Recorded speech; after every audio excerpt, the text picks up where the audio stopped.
Hello student, आज हम लोग नेटवर्क्स एंड लाइन के नेटवर्क पैरामीटर्स के कॉन्सेप्ट को समझेंगे। Concept of node, mesh, branch and loop. क्या होते हैं नोड्स, क्या होते हैं ब्रांच और लूप, आज हम लोग सीखेंगे इस टॉपिक में। तो चलिए स्टार्ट करते हैं नेटवर्क्स लाइन के नेटवर्क्स पैरामीटर के concept of node, branch and loop के बारे में। जैसा कि आप देख पा रहे हैं यहाँ पर जो हमारे पास सर्किट डायग्राम है, वो दो सर्किट डायग्राम दिखाया गया है। इसे मैं एक्सप्लेन करूंगा अभी कि इसमें लूप क्या होते हैं, नोड्स क्या होते हैं और ब्रांच क्या होते हैं। तो चलिए बात करते हैं सबसे पहले नोड्स के बारे में। तो आप देखिए नोड्स के बारे में यहाँ बहुत बेसिक्स एक डेफिनेशन है, वो देखिए। The point through which and circuit element is connected to a circuit is called node. मतलब क्या कि किसी सर्किट में जो सर्किट एलिमेंट से यदि कनेक्ट हो किसी पॉइंट के थ्रू, तो वो पॉइंट नोड्स कहलाएंगे। तो फिर से मैं एक बार एक्सप्लेन करता हूँ। The point through which and circuit element is connected to a circuit. किसी भी सर्किट में यदि कोई सर्किट एलिमेंट है, दो सर्किट एलिमेंट मैं लेता हूँ, यहाँ एक वोल्टेज सोर्स है और यहाँ पर क्या है आपका रेसिस्टेंस सोर्स है, रेसिस्टेंस एलिमेंट है। तो ये दोनों एलिमेंट जिस नोड पे कनेक्ट हो रहे हैं, ये दोनों इलेक्ट्रिकल एलिमेंट जिस नोड पे कनेक्ट हो रहे हैं, जिस पॉइंट पे कनेक्ट हो रहे हैं, उससे हम लोग नोड कहते हैं। तो ये आपका ये आप नोड, इसे नोड कहा जा सकता है।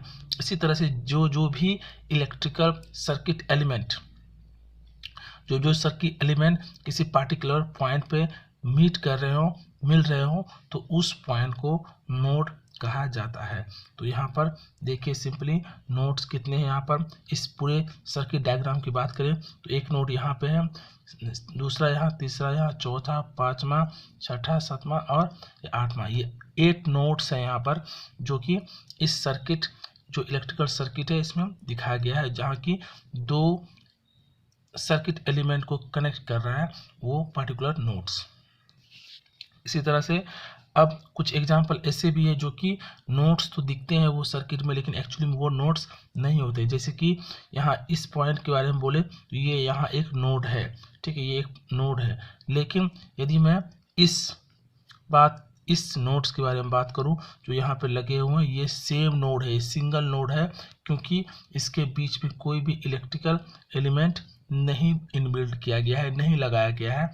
तो यहाँ पर ये सारे जो सर्कुलर पाथ है, इसके अंदर जो भी पॉइंट्स आपको दिख रहे हैं, वो सब एक सिंगल नोड की तरह ट्रीट होता है। इसी तरह से बॉटम की बात करें, बॉटम एरिया में भी यही है कि कोई भी इलेक्ट्रिकल एलिमेंट यहाँ नहीं लगे हुए हैं, और ये जो पॉइंट्स हैं बॉटम एरिया में, ये सारे पॉइंट्स मिलाकर एक सिंगल नोड का फॉर्मेशन करेगा।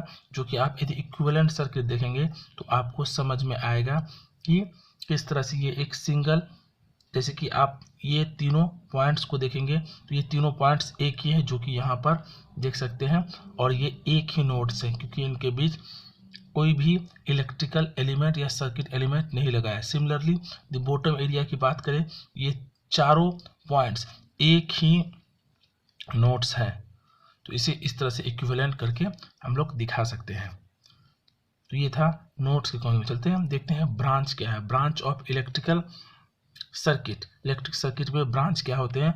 Branch basically the elements connected to an electric circuit is generally two terminal elements. तो एलिमेंट्स जो कनेक्ट होते हैं इलेक्ट्रिकल सर्किट में, जनरली वो टू टर्मिनल होते हैं। जैसे कि मैं बात करूं वोल्टेज सोर्स का, देखिए इसमें 2 टर्मिनल लगे हुए हैं। इसी तरह से आप AC DC किसी टाइप की वोल्टेज लीजिए, आप करंट सोर्स के बारे में लीजिए, करंट सोर्स देखिए इसमें 2 टर्मिनल लगे हुए हैं। इसी तरह से रेसिस्टेंस ले लीजिए, आप कैपेसिटर ले लीजिए, इंडक्टर ले लीजिए, डायोड ले लीजिए, ये सब 2 टर्मिनल एंड है, इनके पास 2 टर्मिनल है। और ये सारे क्या है, एक इलेक्ट्रिक सर्किट के एलिमेंट्स हैं जो 2 टर्मिनल है, और इसी को हम लोग बोलते हैं ब्रांच।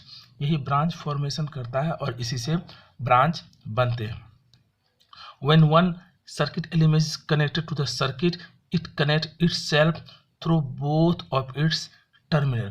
जब इन एलिमेंट को हम लोग सर्किट में कनेक्ट करते हैं तो इनके जो दोनों टर्मिनल हैं वो दोनों सर्किट से कनेक्ट होते हैं, और ये एक ब्रांच का फॉर्मेशन करता है, और जो कि एक क्लोज पाथ भी प्रोवाइड करता है। यदि किसी सर्किट में क्लोज पाथ है तो उसमें ब्रांचेस हैं, और ये ब्रांच जो बनते हैं वो 2 टर्मिनल से बनते हैं, जहाँ की एक सर्किट एलिमेंट होता है और उस सर्किट एलिमेंट के बोथ एंड पर 2 टर्मिनल होते हैं। वो 2 टर्मिनल सर्किट में कनेक्ट किए जाते हैं, और इसे ही हम लोग क्या कहते हैं, ब्रांच कहते हैं।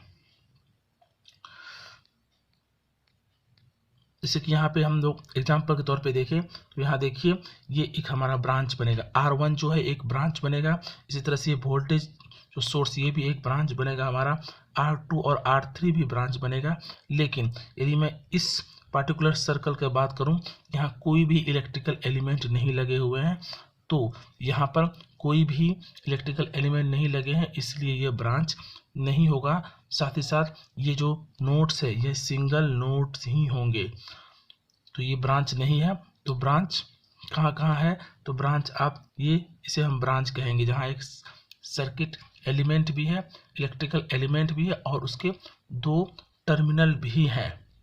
इसी तरह से ये भी ब्रांच है जिसके 2 टर्मिनल है और एक एलिमेंट है, करंट सोर्स यहाँ पर कनेक्ट किया गया है। तो ये होता है आपका ब्रांच कहाँ है और कहाँ नहीं है, ये आपने देख लिया। चलिए बात करते हैं आप लूप की। लूप बेसिकली क्या होता है कि कोई भी क्लोज सर्किट में, कोई भी इलेक्ट्रिकल सर्किट में लूप एक इम्पोर्टेंट रोल प्ले करता है, जहाँ से कि हम इलेक्ट्रिकल पैरामीटर को कैलकुलेट कर सकते हैं। यदि हम किसी भी क्लोज सर्किट में करंट का वैल्यू फाइंड आउट करना है, रेजिस्टेंस के वैल्यू को फाइंड आउट करना है, तो हमें एक लूप में KVL या KCL की मदद से वहाँ से हम करंट या फिर वोल्टेज या फिर रेजिस्टेंस के वैल्यू को फाइंड आउट करते हैं, या इम्पीडेंस के वैल्यू को फाइंड आउट करते हैं। तो लूप क्या होता है, किसी भी एक क्लोज सर्किट के अंदर जो एक लूप बनता है, एक कंप्लीट लूप बनता है, और उस लूप की मदद से वहाँ पर KCL और KVL की मदद से हम वहाँ पर करंट और वोल्टेज को या रेजिस्टेंस या फिर इम्पीडेंस को कैलकुलेट करते हैं, तो वो एक लूप होता है। यहाँ पे देखिए सिंपली यदि इसे डिफाइन किया जाए तो an electrical circuit has number of nodes if one start from one nodes and after going through a set of nodes return to the same starting nodes without crossing any of the